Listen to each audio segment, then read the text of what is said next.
Hello बच्चों, कैसे हो। आज मैं आपके सामने आईयूक्यूएम के कुछ पिछले सालों में आए हुए इजी सवाल जो मेरे को लगता है काफ़ी इजी थे, उनको मैं सॉल्व करने जा रहा हूँ। ठीक है, 8-10 सवाल है जितने भी अपन लोग सॉल्व कर पाएंगे। तो let's start with the first problem. जो इजी प्रॉब्लम्स हैं उसमें से एक प्रॉब्लम ये आई थी पीआरएमओ 2013। मैंने 2013 और उससे आगे के कुछ क्वेश्चंस लिए हैं 2023 तक के, जो मेरे को लगा कि काफ़ी इजी है और आराम से हो जाते हैं। तो पहला सवाल अगर आप पढ़े, आपने अगर थोड़ी बहुत भी तैयारी कर रखी है तो आपको बहुत आराम से समझ में आ रहा है कि क्या कह रहा है ये, कि मेरे पास n-1 लाल गेंदे हैं, n ग्रीन गेंदे हैं और n+1 नीली गेंदे हैं। The number of ways of choosing 2 balls from the bag that have different colours. मुझे 2 गेंदें उठानी है, दोनों अलग अलग रंगों की हैं। तो क्या करें भाई, बहुत आसान सा सवाल नजर आ रहा है। तो हो सकता है मेरे पास पहली गेंद रेड आई हो, दूसरी ग्रीन आई हो। मतलब क्या क्या कॉम्बिनेशंस बन सकते हैं, रेड ग्रीन हो सकती है।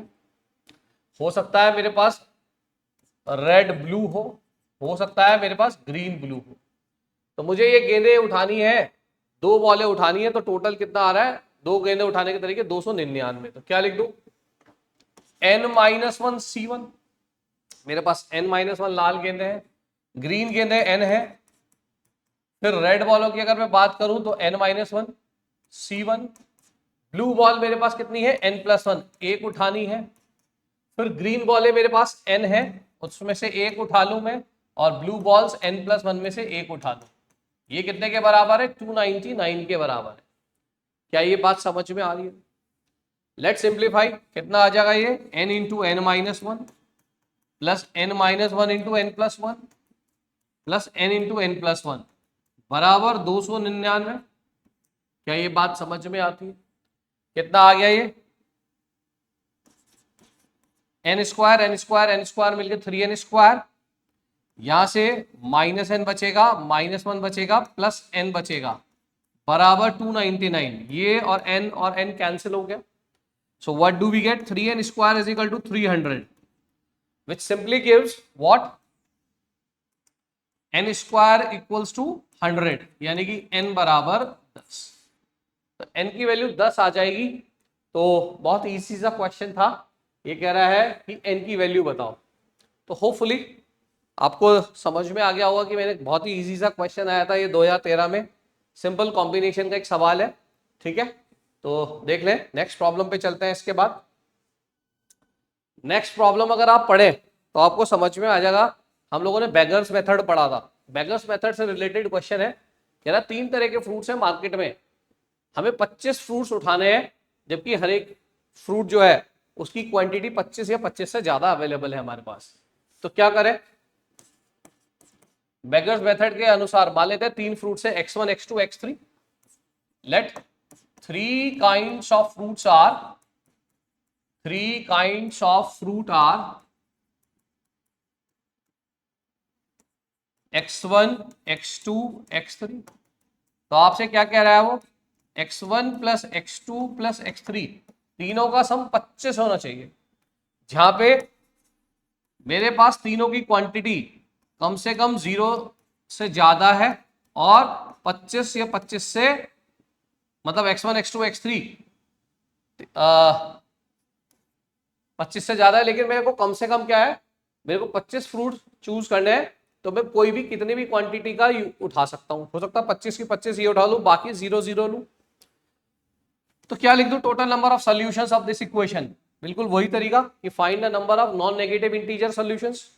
तो टोटल नंबर ऑफ सॉल्यूशंस या टोटल नंबर ऑफ वेज क्या लिख दूं बच्चों, टोटल नंबर ऑफ वेज क्या लिख दूं, 25 प्लस 3 माइनस 1 C25।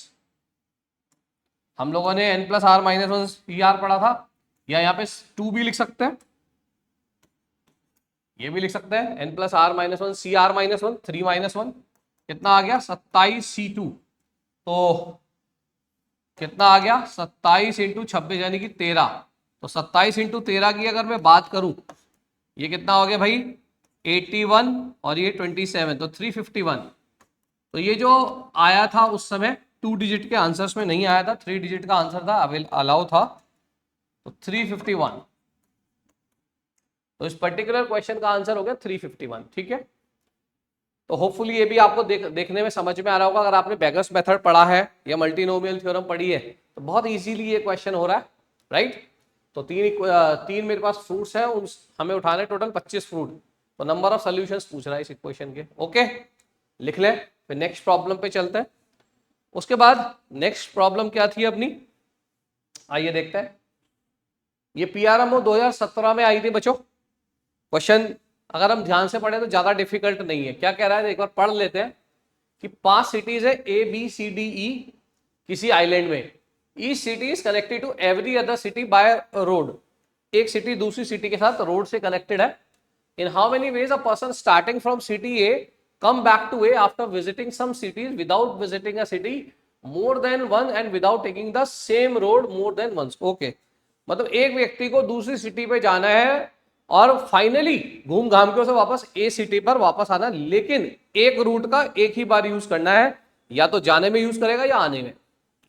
जैसे इसने एग्जांपल भी दिया, ए से बी पे गया, बी से सी पे गया, फिर सी से लौट के आ जाए ए पे, या इसने आगे और भी एग्जांपल दिया। तो अगर मैं प्रैक्टिकली सोचूं मुझे कम से कम कितनी सिटीज चुननी पड़ेंगी, क्योंकि अगर वो 2 सिटी चुनता है मान लीजिए ए और बी, तो ऑब्वियस सी बात है अगर ए से बी पे गया फिर बी से ए पर आने के लिए यही रूट यूज करना पड़ेगा, इसी रोड से या इसी सड़क से वापस आना पड़ेगा, लेकिन वो ऐसा नहीं कर सकता। तो इसलिए वो 2 सिटीज तो नहीं यूज करेगा। ए से बी पे गया, बी से ए पे गया, ये पॉसिबल नहीं है। तो कम से कम 3 सिटीज उसको यूज करनी पड़ेंगी, जैसे इसने एग्जाम्पल में भी दिखाया कि ए से बी पे जाए, बी से सी पे जाए और फिर सी से ए पे आ जाए, ये वैलिड है। तो कम से कम 3 सिटीज या 4 सिटीज या 5 सिटीज वो घूमे, ये मतलब हो गया। अब वो मतलब टोटल वेज क्या लिख दूं, total ways in which he can travel, है ना, यही तो पूछ रहा है। Each city is connected by this without more than once and without taking the cities once. ठीक है, in how many ways a person starting from can come back after visiting some cities. तो total ways of travelling क्या लिख दूं under the given condition. मान लीजिए उसने, हमारे पास टोटल ए है, अब बची 4, तो कम से कम 3 सिटीज तो लेनी है, तो बची 4 में से 2 सिटीज ले ले वो 4C2। तो बेसिकली मेरे पास अब कितनी सिटीज हो गई, ए से चला BCA, तो वापस लौट के मेरे पास सी पर ही आना है। वो ऐसे भी आ सकता है या ऐसे भी जा सकता था, ए से सी पे जाए, सी से बी पे जाए, बी से ए पे जाए। तो बेसिकली बी और सी पे परम्यूटेशन 2 तरीके से कर सकता है। उसने 4 में से 2 सिटीज चुनी, ए से तो चलना ही चलना है, तो बची 4 सिटीज और, तो 4 में से 2 सिटीज चुन ली। अब उन 2 पे ट्रैवल करने के तरीके 2 फैक्टोरियल प्लस वो हो सकता है 3 सिटीज चुने, BCDE में से 4 में से 3 चुने, इन तीनों में ट्रैवल करने के कितने तरीके हैं 3 फैक्टोरियल। BCD में वो किसी पे भी जा सकता है, लौट के किसी से भी आ सकता है, और अंत में वो हो सकता है बची चारों की चारों सिटीज यूज कर ले। तो उस पे मूवमेंट के तरीके हैं 4 फैक्टोरियल, क्योंकि फाइनली ए पर ही वापस आना है। कितना आ गया ये, अगर मैं आपसे पूछूं 6 × 2 4 × 6 और 4 फैक्टोरियल होता 24, कितना आ गया 12 24 36 और 24, 60 वेज हो गए उसके पास ये पूरा का पूरा ऑर्डर फॉलो करने के तरीके जिस हिसाब से वो कह रहा है। ठीक है, बात समझ में आ रही है। मतलब 5 सिटीज है, ए से स्टार्ट करना है, कोई भी सिटी दोबारा यूज नहीं करनी है, अगर वो उस पाथ से जाएगा तो वापस लौट के नहीं आएगा। तो बेसिकली उसे कम से कम 3 सिटीज का तो यूज करना ही पड़ेगा। ए के अलावा उसको 2 सिटीज और चाहिए, तो बची 4 में से 2 ले ली। तो बी और सी पे ट्रैवल करने के तरीके ये हो सकता है कि बी से सी पे जाए या सी से बी पे जाए। तो 4C2 × 2 फैक्टोरियल या फिर 4C3 × 3 फैक्टोरियल, मतलब वो 3 सिटीज यूज कर ले, क्योंकि ये तो मैंने आपको इसके लिए दिखाया जब मैंने बी और सी चुना। तो 4C2 3 सिटीज भी ले सकता था, जैसे ए के साथ उसने BCD ले लिया, तो फिर BCD पे ट्रैवल करने का तरीका 3 फैक्टोरियल था, और फिर हो सकता बची हुई चारों सिटीज ले ली। ठीक है, तो देख सकते हैं काफी इजी क्वेश्चन था ये भी, जो आया था 2017 में, ज्यादा डिफिकल्ट तो नहीं है। जल्दी से देख लेते हैं, नेक्स्ट क्वेश्चन पे चलते हैं। फिर एक क्वेश्चन, ये बहुत ही इजी सा क्वेश्चन है, मैं एग्जांपल्स में भी हम देखते हैं जब हम जनरली पढ़ते हैं बेगर्स मेथड। क्या कह रहा है, find the number of order triplets ABC of positive integers. ABC जो है वो पॉजिटिव इंटीजर्स है, मतलब 1 से स्टार्ट होंगे जो ABC की वैल्यूज है। लेकिन इनका जो प्रोडक्ट आना चाहिए वो 108 आना चाहिए। तो 2017 पीआरएमओ में ये सवाल आया था। तो आपने इस तरह के क्वेश्चंस देख रखे हैं कैसे करे जाते हैं भाई। सबसे पहले प्राइम फैक्टर्स क्या क्या आएंगे 108 के 27 × 4 है ना, तो ये कितना आ गया भाई 3³ × 2²। ये इसके प्राइम फैक्टर्स आ गए। तो अब अगर आपको याद हो बेगर्स मेथड में बेसिकली क्या हो गया, दो आइडेंटिकल ऑब्जेक्ट्स को तीन लोगों में बांटना है, और इसी तरीके से 3³ की बात करूं तो 3³ को तीन चीजों को तीन लोगों में बांटना है। तो ways to distribute two objects among A B C, पहले ये निकाल लेते हैं फिर 3 के लिए निकाल लेते हैं। तो आपसे पूछ रहा है total number of ordered pair, तो पहले वेज टू डिस्ट्रीब्यूट, अगर आपको याद हो 2² को लेने के तरीके क्या क्या हो सकते हैं, ways to distribute two things, in fact two identical things,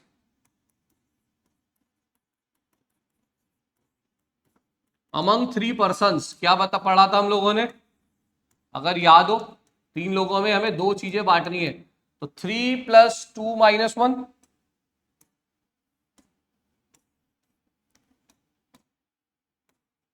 हाँ भाई क्या लिख दूं, दो चीजें बांटनी है तो 3 + 2 - 1 C2, कितना आ गया 4 C2। 6 तरीके तो ये हो गए, दो चीजें बांटनी है तीन लोगों में, 3 + 2 - 1 C2, और उसके बाद 3³ ways to distribute 3 identical 3 among 3 persons, तो क्या लिख दूं 3 + 3 - 1 C3, दैट इज 5 C3, 10 ये आ गया। तो टोटल वेज कितने आ गए बच्चों, थोड़ा सा मैं इसको ऊपर लिख देता हूं 5 C3 को। तो required number of triplets, required number of triplets क्या लिख दूं, दो के लिए कितने आए थे 6 तरीके और तीन के लिए आए 10 तरीके, तो लिख दो टोटल 60 सॉल्यूशंस होंगे या 60 ट्रिपलेट्स होंगे। ठीक है ना, हमने कर रखा था ये सवाल पहले भी, थ्योरी में भी हम लोग करते हैं, होपफुली ये आपको समझ में आ रहा होगा। लिख लें, फिर नेक्स्ट प्रॉब्लम की तरफ चलेंगे हम। चलिए देखते हैं भाई नेक्स्ट प्रॉब्लम क्या थी अपने पास। ये पीआरएमओ 2018 में एक प्रॉब्लम आई थी इस तरह की। तो क्या प्रॉब्लम है देखते हैं।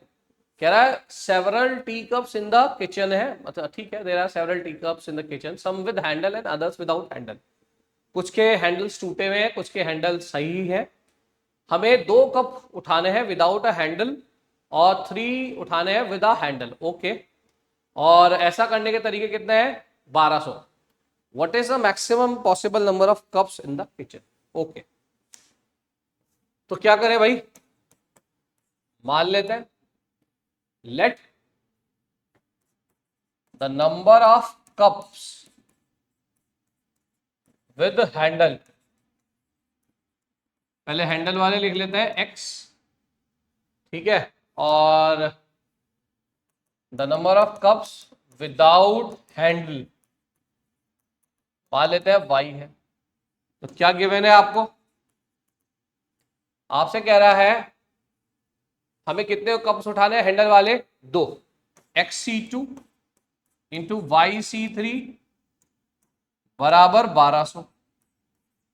क्या ये बात समझ में आती है, ये दे रखा है हमें। तो मेरे से कह रहा है what is the maximum possible number of cups in the kitchen, मतलब x और y का सम चाहिए बेसिकली।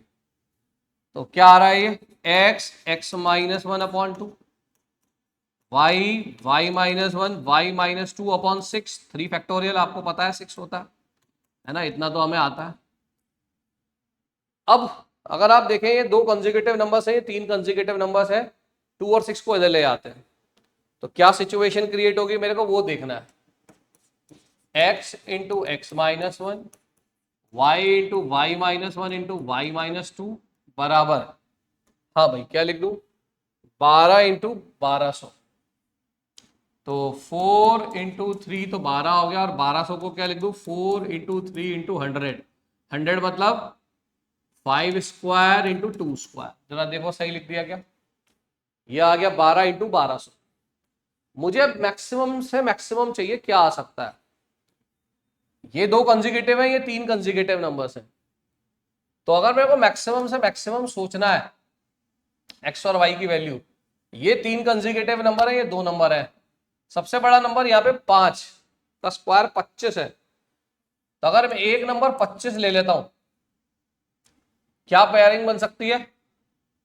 ठीक है ना, 25 लिया तो इसके बाद अगर कंसेक्यूटिव नंबर लेना है 4, 3 और एक 2 ये ले लो, ये बन गया 24।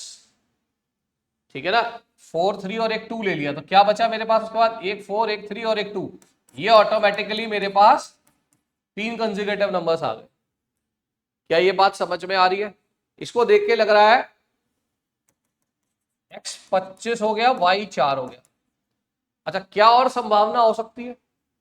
अगर मैं देखूं 25 के बाद अगला बड़ा नंबर, अगर मेरे मन में ये भी आ सकता है कि मैं 25 ही क्यों, मैं बड़ा नंबर ले लेता हूं, से 25 इंटू, या एक क्या बन सकता है, 4 4 16 और 2 32, मल्टीप्लाई करके देख लेते हैं, 4 4 16 और 2 32। लेकिन अगर मैं 32 लेता हूं तो 32 के बाद 31 नहीं बनेगा, प्राइम नंबर है ही नहीं यहां पर, तो इसलिए 25 से बड़ा नंबर तो नहीं बनेगा। क्या इसके नीचे लेके कुछ और हो सकता है? क्योंकि 25 और 4 29 सब आ रहा है मैक्सिमम। क्या 3 का कोई और कंसेक्यूटिव पेयर या 2 का कंसेक्यूटिव पेयर एक साथ बन सकता है क्या?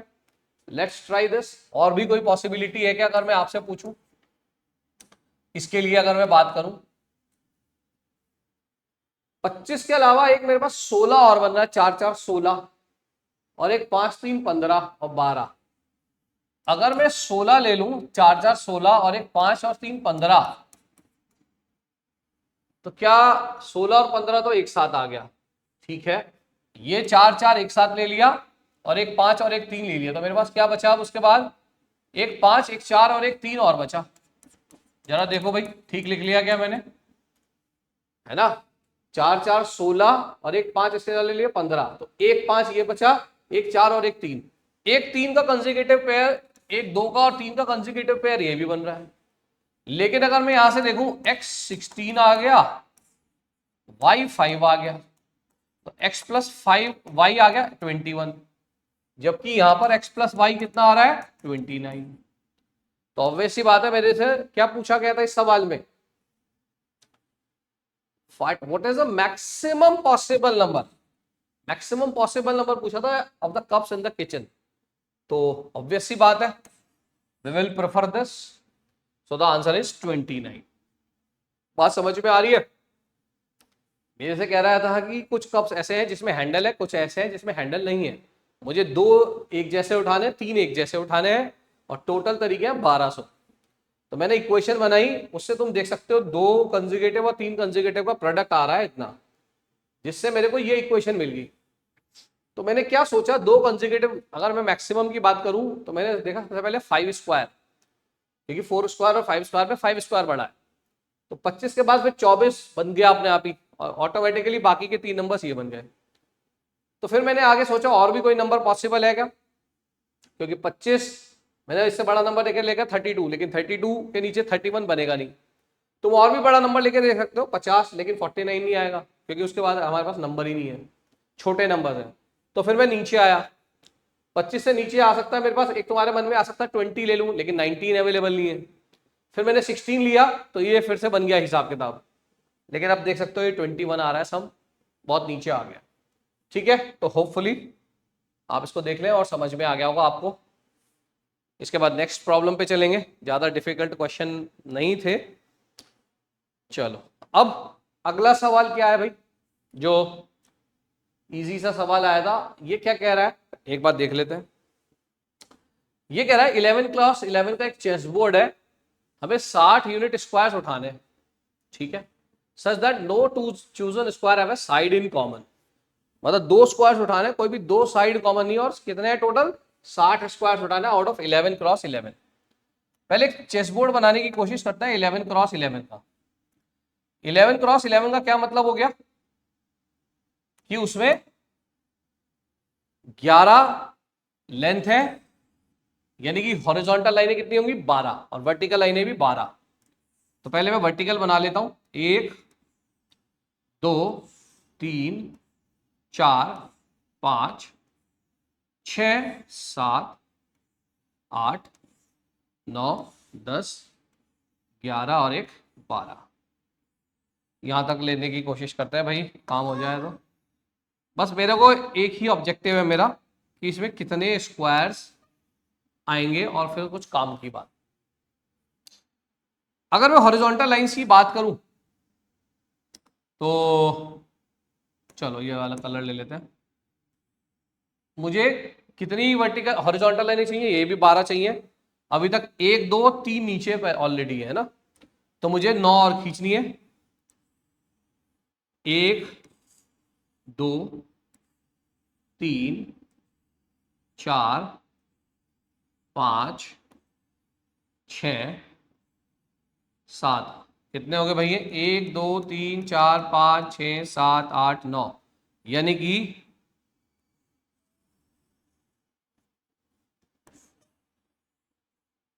अब स्क्वायर्स के लिए वापस से थोड़ा एक्सटेंड कर देते हैं इनको। ठीक है भाई, इतनी बात समझ में आ रही है। अब बात करते हैं आगे। हो गए कि 11, 1 2 3 4 5 6 7 8 9 10 11, 1 2 3 4 5 6 7 8 9 10 11, ये 11 क्रॉस 11 का चेस बोर्ड बन गया। मुझे 60 उठाने हैं।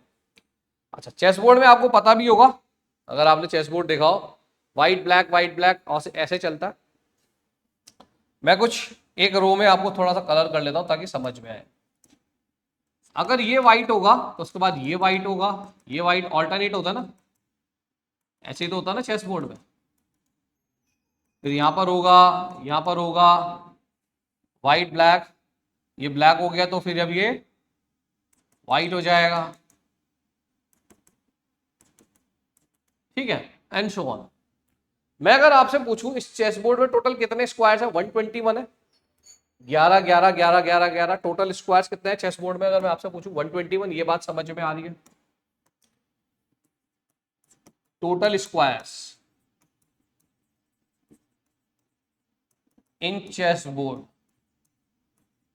मतलब मैं टोटल स्क्वायर्स वो वाले नहीं पूछ रहा हूं मैं, 1 क्रॉस 1 मान लेता है इनकी लेंथ और विड्थ, है ना। मतलब total squares in chess board of unit area, है ना, यूनिट एरिया। अब तो बात सही लग रही होगी मेरी, यूनिट एरिया कह रहा हूं तो 121। अब मुझे 60 उठाने। कैसे उठाने हैं? कि कोई भी दो जो है they do not have a side in common. मतलब वो कब पॉसिबल है? अच्छा, जो मैंने शेड करे व्हाइट वाले, ये कितने होंगे भाई? अगर मैं आपसे पूछूं, जो मैंने व्हाइट शेड किया, अगर मैं देखूं पहली लाइन में 1 2 3 4 5 6, फिर अगली लाइन में 5 है, टोटल 11 लाइनें हैं, है ना। तो अगर मैं आपसे पूछूं दो लाइनों में कितने आ रहे हैं? 11। दो लाइनों में 11 आ रहे हैं, 10 में कितने आएंगे? 55, और लास्ट वाली में 6 और आएंगे, तो टोटल 61। अगर मैं व्हाइट स्क्वायर्स की बात करूं, टोटल व्हाइट स्क्वायर्स कितने होंगे? 61। और ब्लैक या ब्लैंक या ब्लैक समझ लो उसको, ब्लैक स्क्वायर कितने होंगे? 60। ये बात समझ में आ रही है? जो खाली छोड़े मैंने वो 60 होंगे और जो शेड करे वो 61 होंगे। ये बात समझ में आती है? चेस बोर्ड में सोच पा रहे हो? Total white squares of unit area कितने लिख दूं? Unit area in given chess board, क्या बच्चों कितने लिख दूं? 61। And squares of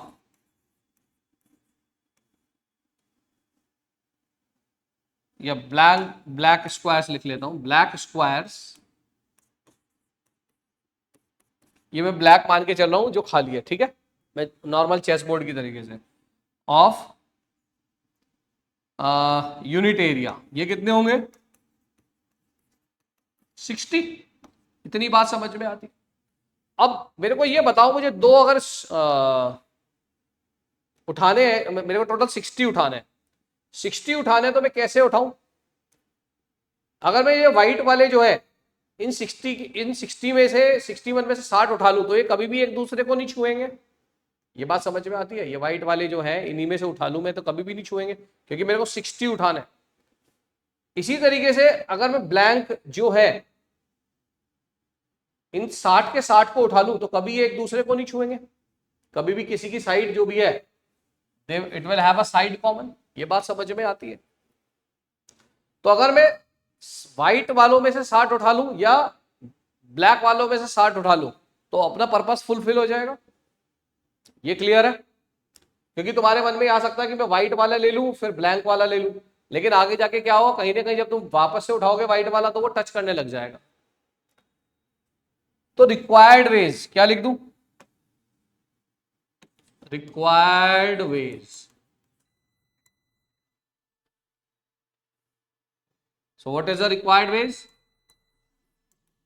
61C60 plus 60C60 कितना आ गया? 62। क्लियर है? मेरी बात समझ में आ रही है? दोबारा देख लो मैं क्या कह रहा हूं। मुझे इस चेस बोर्ड में से स्क्वायर्स उठाने हैं, ऐसे उठाने हैं 60 स्क्वायर्स, कम नहीं उठाने हैं, पूरे 60 उठाने हैं। तो 60 उठाने का मतलब ये है, ठीक है ना, बहुत सारे स्क्वायर्स उठाने हैं, लेकिन कैसे उठाऊं ताकि किसी की दो की साइड भी कॉमन ना है। या तो मैं सारे व्हाइट वाले उठा लूं, जो व्हाइट वाले 61 है उसमें से 60 उठा लूं, या जो ब्लैक वाले हैं उसमें से 60 उठा लूं। तो आंसर विल बी 61C60 या 60C60। ठीक है, लिख लें, फिर नेक्स्ट प्रॉब्लम पे चलते हैं। होपफुली आपके समझ में आ जाओगी, आ गई होगी ये बात। ये चलो भाई अगला सवाल देखते हैं। ये PRMO 2019 में आया था सवाल। क्या कह रहा है इस सवाल में?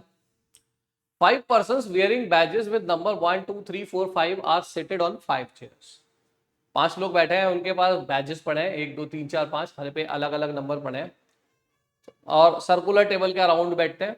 इन how many ways they can B seated so that no two persons whose badges have consecutive numbers are seated next to each other। The two arrangements obtained by rotation around the table are considered different। Okay, तो अलग अलग rotate, अगर हम rotate करें तो उसको different ही माने जाएगा, उसको सेम नहीं माना जाएगा। मतलब कुल मिला के मेरे को 1 2 3 4 5 को अरेंज करना है सर्कुलर वे में, so that consecutive numbers are not adjacent. क्या तरीका है भाई? मान लीजिए यहाँ पर 1 है तो ऑब्वियस ही बात है 2 और 3 तो आएगा नहीं इसके आसपास। तो अगर मैं यहाँ पर 4 ले लूं तो क्या होगा, यहाँ 5 ही आएगा। अब मैं यहाँ पे 2 ले सकता हूं, यहाँ 3, ये गड़बड़ हो जाएगा क्योंकि अगर ये 2 और 3 ले लिया तो ये कंसेक्यूटिव हो जाएंगे। तो मैं क्या करूं भाई, in how many ways they can be seated so that no two persons whose badges have consecutive numbers are seated next to each other. Okay, तो 5 को तो मैं यहां ले नहीं सकता क्योंकि 2 3 इधर आ जाएंगे। अगर मैं 3 को यहां रख दूं तो 5 और 2 ये कॉम्बिनेशन बन सकता है। Is it possible? मैं इन 5 को घुमा सकता हूं, रोटेट कर सकता हूं, एक को 4 की जगह ले जा सकता हूं, 2 ऐसे घुमा के, ये 5 तरीके से मैं एडजस्ट कर सकता हूं क्योंकि उसने लिखा है कि by rotation the two arrangements obtained by rotation around the table are considered to be different. तो ये तो 5 तरीके तो इसके हो जाएंगे। और क्या पॉसिबिलिटी है? एक को मैं इधर ही रख रहा हूं, 4 और 3 को अगर मैं इंटरचेंज कर लूं तो अरेंजमेंट क्या आएगा? देखो ये बात समझ में आती है क्या? ये डिफरेंट रोटेशन है क्योंकि पहले एक के इधर 3 था, अब एक के इधर 4 है। इसके भी 5 तरीके से हम अरेंज कर सकते हैं क्योंकि 1 2 3 4 5 को मैं रोटेट कर सकता हूं। तो required ways is equal to 2 into 5। मैं टोटल 10 तरीके से इनका अरेंजमेंट कर सकता हूं अंडर द गिवन कंडीशन। बात समझ में आ रही है क्या कह रहा हूं? 5 पर्संस को हमें बिठाना है, ऐसे बिठाना है कि जो कंसेक्यूटिव नंबर्स है वो एडजेसेंट ना है। जैसे तुम देख सकते हो 1 3 4 5 2, 4 के एडजेसेंट में 2 और 1 है तो दे आर नॉट कंसेक्यूटिव। ऐसे ही 1 के एडजेसेंट में 3 और 5 है, या 3 के एडजेसेंट में 1 और 5 है, 5 के एडजेसेंट में 2 है, तो 5 और 2 में डिस्टेंस ज्यादा है, 5 और 3 में भी ज्यादा है। इसी तरीके से मैं 3 और 4 को भी इंटरचेंज कर सकता था, तो 3 और 4 को अगर इंटरचेंज करूंगा तो 5 और 2 को इंटरचेंज करना पड़ेगा, ये अलग एडजस्टमेंट है। अब मैं इनको रोटेट कर सकता हूं 5 प्लेसेस पे, एक को यहां ले जाऊं, 3 को यहां ले जाऊं, तो 2 into 5 टोटल 10 तरीके। ओके, होपफुली ये आपको समझ में आ गया, बहुत आसान सवाल था। फिर एक सवाल ये 2020 में आया था, हम लोगों ने sum of divisors, number of divisors, इस तरह की चीजें पढ़ रखी हैं। उसी से कुछ रिलेटेड क्वेश्चन है, लेकिन क्वेश्चन में हल्का सा ट्विस्ट कर दिया उन्होंने। क्वेश्चन डिफिकल्ट नहीं है, बस हल्का सा सोचना है। How many 2 digit numbers have exactly 4 positive factors? मतलब 2 डिजिट के नंबर 10 से लेकर 99 तक होता है, 90 नंबर्स, उनमें से कितने नंबर्स ऐसे हैं जिनके 4 पॉजिटिव फैक्टर्स हैं? तो अब बैठ के लिखेंगे तो नहीं, हम 10 से लेकर 99 तक के फैक्टर्स तो नहीं बनाएंगे, किस किस के 4 फैक्टर्स हैं। अगर मैं लॉजिकली सोचूं, कोई भी एक नंबर n है मेरे पास, उसके 2 फैक्टर्स कब आ सकते हैं या 4 फैक्टर्स कब आ सकते हैं? 4 फैक्टर्स पूछा है इसने, एग्जैक्टली 4 फैक्टर्स। वो तभी आ सकता है अगर उसके जो, मान लीजिए उसके 2 प्राइम फैक्टर्स है p और q। अगर p की पावर 1 और q की पावर 1 होगा, where p and q are primes, तो कितने नंबर ऑफ डिवाइस आ जाएंगे? 2 × 2। मतलब एक केस तो पॉसिबल ये है कि दोनों के दोनों जो डिवाइजर्स हो या दोनों के दोनों फैक्टर्स हो वो प्राइम फैक्टर्स हो, सिर्फ 2 ही फैक्टर्स हो। दूसरा पॉसिबल क्या है कि अगर वो नंबर है तो वो प्राइम नंबर का क्यूब हो, 2 डिजिट का नंबर जो हो वो प्राइम नंबर का क्यूब हो। यही 2 संभावना है, इसके अलावा और किसी का भी प्राइम फैक्टर और किसी के भी फैक्टर 4 नहीं आएंगे या 4 डिवाइजर्स नहीं आएंगे। तो case 1, when the number has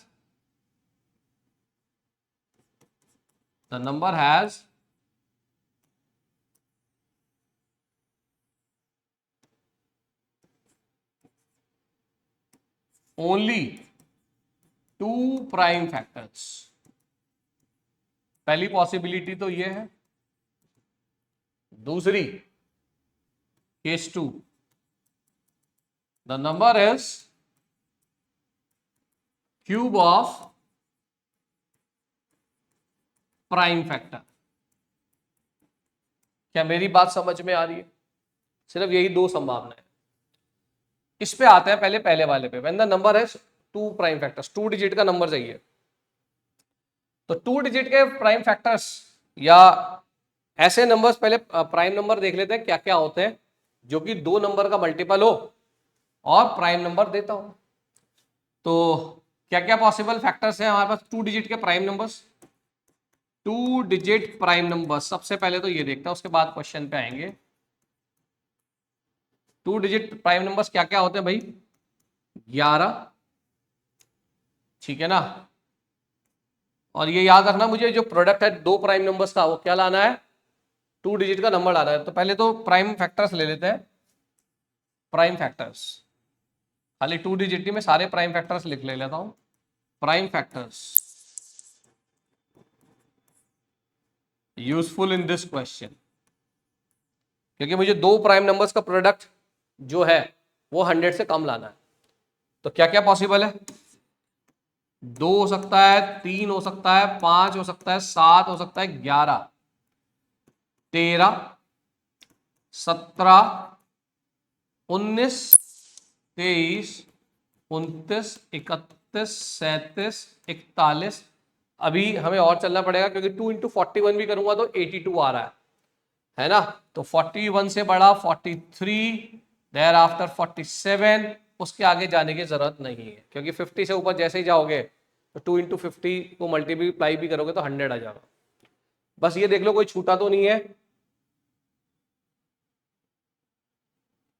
है ना। तो अब मेरे को वो प्राइम फैक्टर्स देखना है या वो नंबर्स देखना है जो 2 नंबर्स के प्राइम फैक्टर हो और 2 डिजिट बन जाए। तो 2 से स्टार्ट करते हैं। ऐसा नंबर जो 2 नंबर्स का 2 प्राइम फैक्टर्स का प्रोडक्ट हो। 2 से स्टार्ट करूं मैं। एक तो 2 × 5 पॉसिबल है, क्योंकि 2 × 3 करूंगा तो क्या आएगा? 6, है ना। तो वो तो पॉसिबल है नहीं क्योंकि 6 सिंगल डिजिट का नंबर है। तो एक तो 2 5, 2 7, 2 11, 2 13, 2 17, ये कितने आएंगे?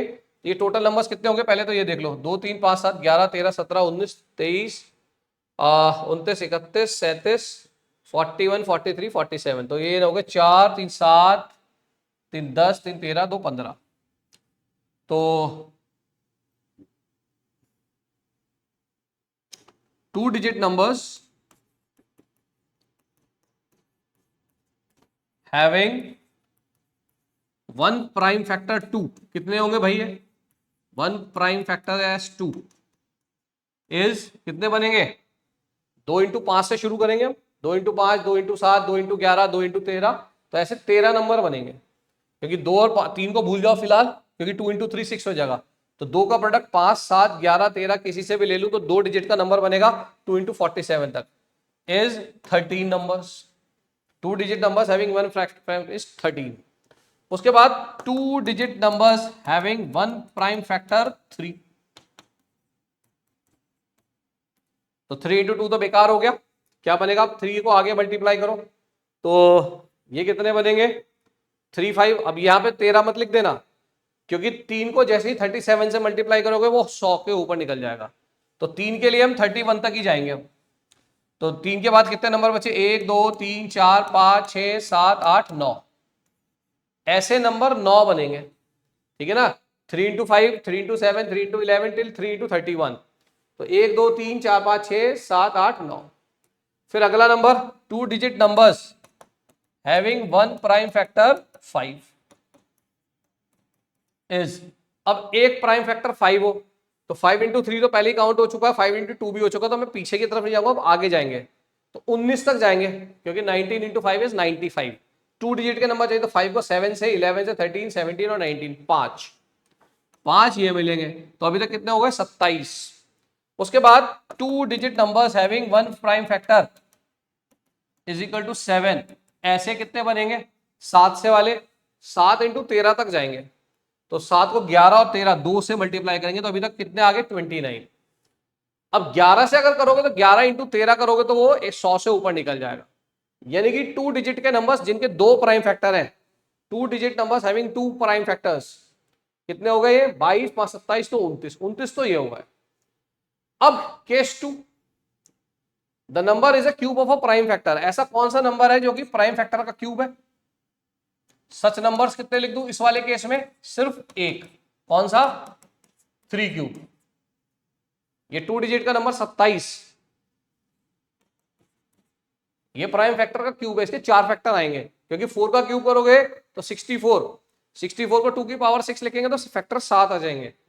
उसके बाद तो 5 क्यूब तो 100 से ऊपर निकल गया, तो वो पॉसिबल है नहीं। यानी कि टोटल यूजफुल नंबर्स या टोटल कितने 2 डिजिट के नंबर्स हो गए हमारे काम के?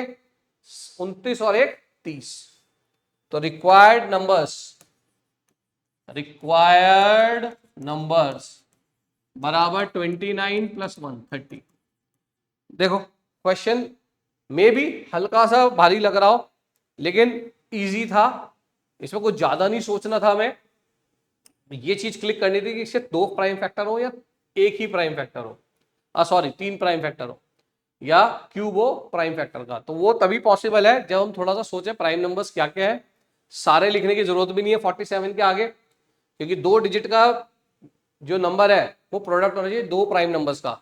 तो ऐसे 29 नंबर्स है जो 2 से मल्टीप्लाई होते हैं 2 डिजिट के नंबर, और जिनका प्रोडक्ट 2 प्राइम फैक्टर्स के कारण आ रहा हो। ऐसे 13 नंबर है, 3 के कारण 9 है, 5 के कारण 2 है, और 5 के कारण 5 है, और 7 के कारण 2 है। जबकि क्यूब की अगर मैं बात करूं तो सिर्फ एक ही ऐसा नंबर है। तो यानी कि total such numbers are 27, 29 plus 1 is 30। Okay, तो लिख रहे हैं, फिर नेक्स्ट प्रॉब्लम पे चलेंगे। होपफुली आपको समझ में आ गई होगी, ये प्रॉब्लम अच्छी प्रॉब्लम थी। चलिए नेक्स्ट प्रॉब्लम पे चलते हैं भाई।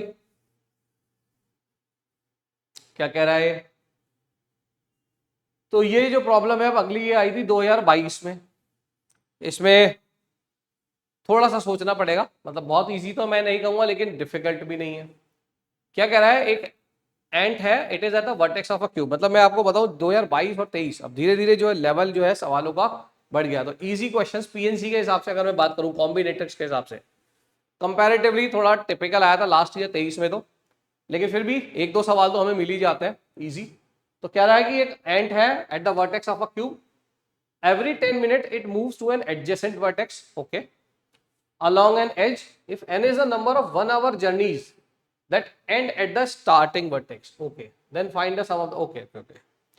ये क्या कह रहा है कि एक एंट चली एक एज से और एज के अलॉन्ग मूव करती है हर 10 मिनट में, यानी कि टोटल 6 कदम चली वो स्टेप एंट, ये बोल सकते हैं हम।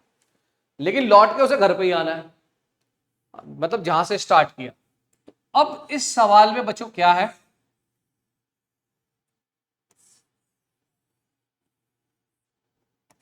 मे भी कुछ लोगों को ये डिफिकल्ट लग रही हो, लेकिन देखते हैं सॉल्यूशन के बाद आपको ज़्यादा डिफिकल्ट नहीं लगेगी। ये A B C D E F G H, ठीक है भाई, ये क्यूब बना दिया मैंने। तो अगर मैं देखूं इस क्यूब के एजिस के बारे में बात करूं तो ये तीन अलग अलग दिशाओं में है। मान लेते हैं ये एक्स एक्सिस के अलोंग है, ये वाई एक्सिस के अलोंग है, ये जेड एक्सिस के अलोंग। अब ये क्या कह रहा है कि एंट, मान लेता है यहां पर ये चींटी यहां पर है, यहां से चलना शुरू करा, 6 कदम चलेगी टोटल। वो 6 कदम कैसे भी चल सकती है लेकिन एजिस के अलोंग चलेगी, ये ध्यान रखना। तो उसके पास तीन तरीके, तीन दिशाएं हैं, वो इधर भी जा सकती है, इधर भी और इधर भी। तो मैं एक एक करके ले लेता हूं। हो सकता है वो एक ही एज के अलोंग चलियो, मतलब एक ही एक्सिस के अलोंग चलियो, एक्स एक्सिस की दिशा में चलियो, मतलब एक्स एक्सिस की दिशा में चलियो, मतलब आगे गई फिर पीछे आई, आगे गई फिर पीछे गई, ऐसे चले। या वाई एक्सिस के अलोंग चले, ऊपर गई नीचे आई, ऊपर गई नीचे आई, क्योंकि मैंने एक यूनिफॉर्म क्यूब मान लिया, सबकी लेंथ 1 1 1 1 1 मान लेते हैं। या वो जेड एक्सिस के अलोंग ए से एफ पे गई, फिर वापस गई, फिर वापस आई एफ पे, फिर वापस गई, ऐसे चले। तो पहला केस अगर मैं बात करूं, पहला केस तो ये हो सकता है कि वो सिर्फ एक ही एज के अलोंग चली हो या एक ही दिशा में चली हो, इसको मैं एक्सिस नाम दे रहा हूं, ठीक है। When the end moves along one axis या अलोंग वन डायरेक्शन, एक डायरेक्शन ये, एक डायरेक्शन ये, एक डायरेक्शन ये। तो व्हेन, पहला case, and moves only in one direction या only along one edge, only along one edge, ठीक है। तो कितने तरीके होंगे भाई? ओनली अलोंग वन एज का मतलब आगे गई फिर पीछे आ गई फिर आगे गई। मैं अगर एक्स एक्सिस के अलोंग बात करूं, वाई एक्सिस के अलोंग करूंगा तो वर्टिकल बना दूंगा इन लाइनों को। तो यानी कि एक ही तरीका है एक एक्सिस पे चलने का, तो मेरे पास तो तीन एक्सिस है। When and moves along only one edge, such ways क्या लिख दूं? 3c1, क्योंकि वो कोई सी भी एक्सिस के अलोंग जा सकती है, एक्स एक्सिस के अलोंग भी जा सकती थी, वो ऐसे भी जा सकती थी, वाई एक्सिस पे ऊपर गई फिर नीचे आई, फिर ऊपर गई फिर नीचे आई, ऐसे ही जेड एक्सिस के अलोंग भी कर सकती थी वो। मेरी बात समझ में आ रही है कि कितने तरीके से वो जर्नी अपनी चल सकती है। एक एक्सिस पे एक ही तरीका है चलने का, आगे गई फिर पीछे गई, फिर आगे गई फिर पीछे आई, ये जर्नी का तरीका एक ही हुआ पूरा। तो ऐसे तीन एक्सिस के अलोंग है तो तीन तरीके हो गए। इतनी बात समझ में आ रही है भाई? बोलो बच्चों। अब ऐसा हो सकता है वो दो एक्सिस के अलोंग चले, मतलब कुछ कदम एक्स एक्सिस की अलोंग चले, कुछ वाई एक्सिस के अलोंग चले। जैसे मान लीजिए वो ए से बी पे चली, फिर बी से सी पे गई, फिर सी से डी पे गई, फिर इधर आई, फिर बी पे गई, फिर वापस आ गई। मतलब कहने का यह है कि वो चार स्टेप्स तो एक्स एक्सिस के अलोंग चली और दो वाई स्टेप के अलोंग चली, या चार वाई एक्सिस के अलोंग चले, दो एक्स एक्सिस, ऐसे भी तो हो सकता है। इसके अलोंग चली फिर वापस आ गई, फिर यूं गई, फिर यूं गई, फिर वो ऊपर गई, फिर वापस आ गई। मतलब उसे दो एक्सेस चुननी है पहले, तो तीन में से कोई भी दो एक्सेस के अलोंग चले तो 3c2। अब उसको 6 कदम चलने हैं तो चार एक एक्सिस के अलोंग चले, दो अलग एक्सिस के अलोंग चले। मेरा कहने का मतलब ये है ना, ये तो हमने कर ही लिया ना कि एक ही लाइन के अलोंग गई। अब मेरे को दो एजेस यूज करनी है, मान लो एक्स एक्सिस और वाई एक्सिस यूज कर लिया मैंने, वो ऐसे गई तो हो सकता है वो डी पे 4 बार ऊपर नीचे आ जाए, या ए से बी पे गई, बी से सी पे, डी पे, फिर वापस ऐसे घूम के आ गई, फिर आगे गई, फिर पीछे आ गई। तो अब दो एक्सिस का अगर वो यूज कर रहा है तो कितने तरीके हैं उसके पास? तो मैं नेक्स्ट स्लाइड में ले रहा हूं।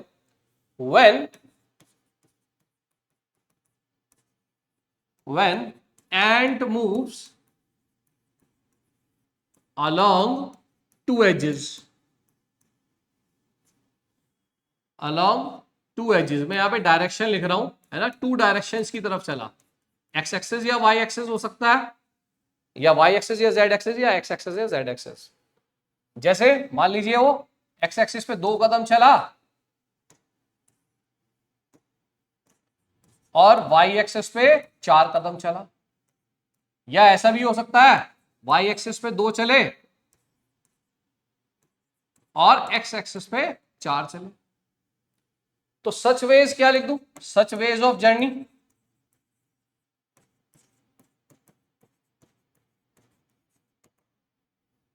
है ना। मैंने यहाँ पे लेट कर लेता हूं, मैं एक एग्जांपल ले रहा हूं, एक्स एक्सिस और वाई एक्सिस पे चल रहा है। तो सच वेज ऑफ जर्नी क्या हो गया, पहले में तीन में से तो कोई भी दो एक्सिस यूज कर लो। अब अगर मैं खाली X X Y Y Y की बात करूं तो इसके अरेंजमेंट के तरीके कितने हो गए, 6 में से 4 एक जैसे, 2 एक जैसे, तो 6 factorial by 4 factorial by 2 factorial. और ऐसे कितने केसेस हो सकते हैं, 2, क्योंकि 2 वाई और 4 एक्स भी तो हो सकते हैं। ये कितना आ गया भाई, 3 इंटू, ये कितना बन गया बच्चों, 6 इंटू 5 बटा 2 15 इंटू 2 90, 90 केसेस ये बन गए।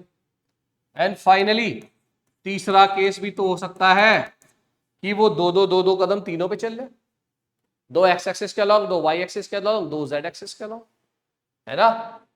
क्या मतलब है कि वो ऐसे गया, फिर ऐसे गया, फिर ऐसे गया, फिर ऐसे वापस आया, फिर ऐसे गया, फिर आ जाए, या घूम के उसे यूं गया, फिर वो वाई एक्सिस पे आया घूम के, फिर Z axis, Y axis sorry Y axis ये एक्स एक्सिस पे गया, यूं आया, फिर ऊपर गया, फिर वापस आया, फिर जेड एक्सिस पे गया, यहां पर आया। मतलब व्हाट आई मीन टू से कि 2 एक्स एक्सिस के अलॉन्ग चला, 2 वाई एक्सिस के अलॉन्ग और 2 जेड एक्सिस के अलॉन्ग। तो when ant moves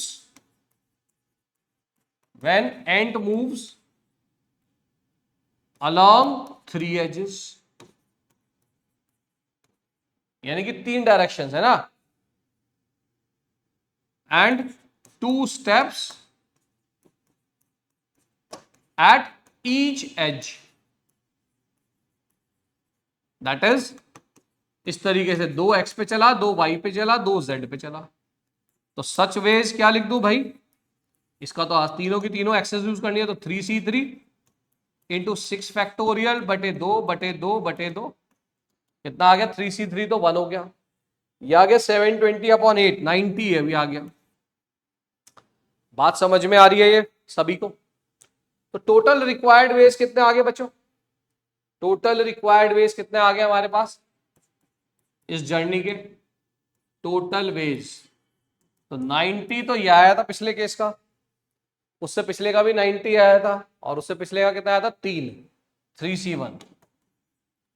that means क्या आ गया, टोटल वेज 90 प्लस 90 प्लस 3, ये इसने n दे रखा था, n की वैल्यू तो आ गई 183। अब पूछा क्या है,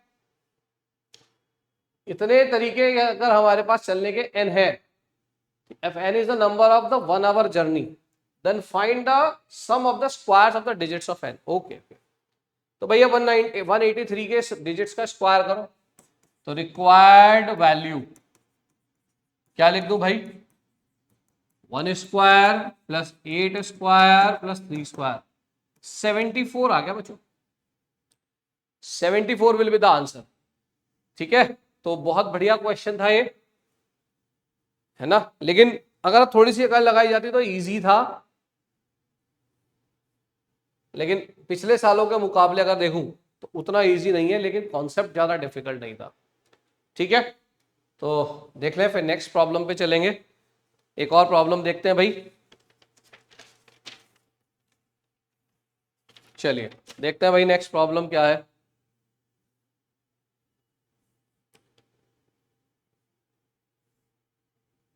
ये लास्ट ईयर 2023 में आई थी IOQM में, ये कंपैरेटिवली इजी क्वेश्चन था। कई लोगों ने इस क्वेश्चन को लेके बोला कि गलत भी है आंसर जो दिया गया था IOQM के कारण, लेकिन ऐसा नहीं है, सही क्वेश्चन है और आंसर भी उन्होंने सही दिया था। कह रहा है कुछ अनकन्वेंशनल डाइस है जो हमारे को डिजाइन करने हैं, उनके 6 फेसेस है, उन पे नंबर मार्क करने हैं 1 से लेके 6 तक के, लेकिन साथ में कह रहा है 1 और 2 जो है ऑपोजिट में होंगे, अगर 1 नीचे की तरफ है तो 2 ऊपर की तरफ होगा।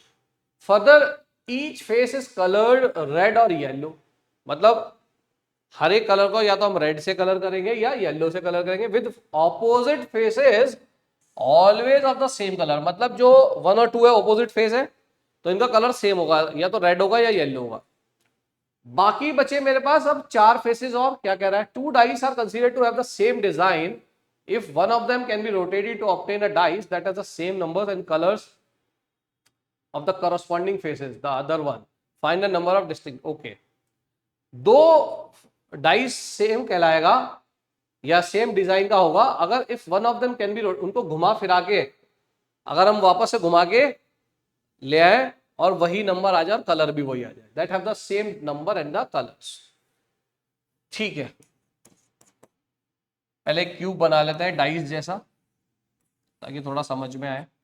मान लीजिए एक डाइस है, बचपन में लूडो खेलते थे भाई, खेला होगा आप में से कई लोगों ने,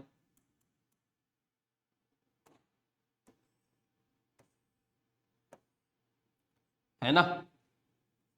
तो ये कह रहा है कि अगर यहां पर 1 नंबर है तो नीचे यहां पर 2 नंबर है और इन दोनों का कलर सेम होगा। 1 और 2 में तो कोई दिक्कत नहीं है। अब 3 4 5 6 वो इधर सर्कुलर में आएंगे, है ना, जो 4 फेस बचे। तो 3 4 5 6 को रखने के कितने तरीके हैं? Therefore numbers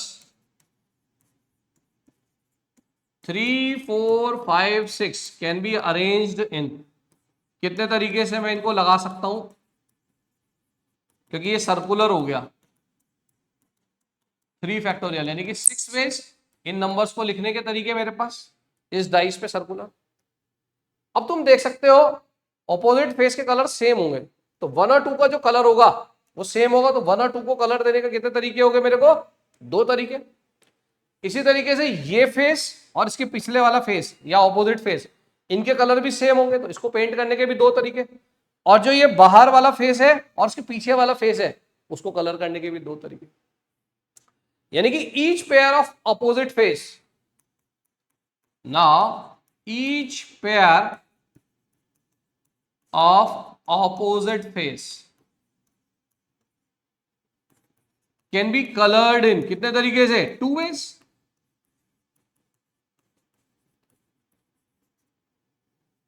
और ऐसे कितने पेयर है? 3 पेयर है।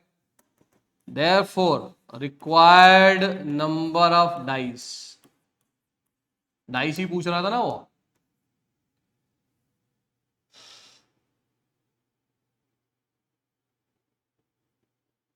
क्या पूछा है इस सवाल में? The 2 dice are considered to have the, if one of them can be rotated so that they are the, find the number of distinct dice। तो required number of dice क्या लिख दूं? 6 into 2 into 2 into 2, because each pair of the opposite face can be colored in 2 ways। तो आमने सामने वाले को हम कलर करने के 2 ही तरीके हैं, या तो जो भी कलर दे रखे हैं मेरे को, रेड और येलो, क्या क्या दे रखे हैं? येलो और रेड, तो या तो रेड करूंगा या येलो। ऐसे ही साइड में जो 2 फेस होंगे ये, और जो आगे पीछे होंगे उनको भी कलर करने के 2 तरीके हैं। तो in all what do we get? 48। तो इस तरीके से मेरे पास टोटल 48 तरीके होंगे, या 48 डाइस बना सकता हूं मैं अंडर दिस कंडीशन। ओके, तो ये लास्ट ईयर आया था ये सवाल 2023 में। होपफुली इस बार भी एक आधा सवाल तो मिल ही जाते हैं, 1 2 सवाल इजी, खाली अगर मैं कॉम्बिनेट्रिक्स की बात करूं। हालांकि इजी नहीं था, लास्ट ईयर का पेपर बहुत अच्छा पेपर था। तो होपफुली आपको काफी चीजें समझ में आई होंगी, मैंने कुछ क्वेश्चंस कवर करने की कोशिश करी, राइट। तो फिर अब आगे मिलते हैं, ठीक है। Best of luck to you. चलिए।